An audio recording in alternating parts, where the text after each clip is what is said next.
মত পার্থক্য হয় এবং এটা আপনারা পর্যন্ত জানতে পারেন, কারণ আমরা ওই ওপেন স্পেসটা দেই।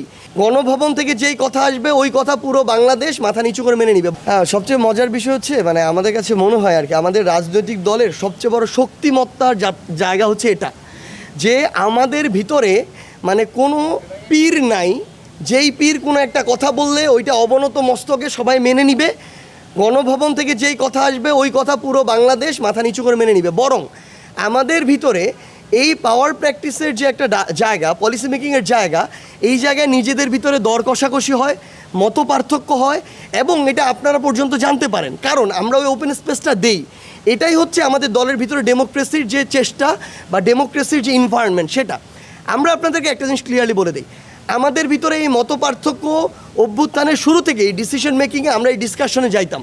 আমাদের ভিতরে প্রচুর যে কোনো একটা বিষয়কে সামনে রেখে প্রচুর যুক্তিতর্ক হয় এবং ফাইনালি যখন একটা ডিসিশন হয় আমরা সবাই ওই ডিসিশনের উপরে দাঁড়িয়ে সিদ্ধান্ত বাস্তবায়নে যাই।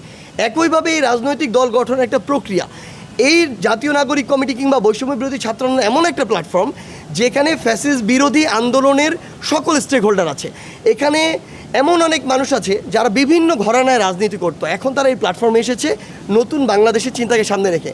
আমাদের ভিতরে যে মত পার্থক্য দেখছেন এটা সামনে আরও হবে, কিন্তু এই মত পার্থক্য শেষে আমরা যখন একটা ডিসিশনে আসব আমরা বিশ্বাস করি এবং আপনারা দেখবেন আমরা ঐক্যবদ্ধভাবে যেই ফ্র্যাকশনের কথা আপনারা বলছেন এগুলো কোনো কিছুই থাকবে না, বরং খুব দ্রুততম সময়ের মধ্যে আশা করি আগামী এক সপ্তাহের মধ্যে সকলে আমরা আবার ঐক্যবদ্ধভাবে পূর্ণ শক্তি নিয়ে বাংলাদেশের নতুন একটি ছাত্র জনতার রাজনৈতিক দল নিয়ে বাংলাদেশের ছাত্র জনতার যে কাঙ্ক্ষিত চাওয়া, আগামীর বাংলাদেশের চাওয়া, সেটা প্রতিষ্ঠার জন্য আমরা কাজ করে যাব। কোন তারিখ আছে, কোন তারিখে আসতে পারে কমিটি?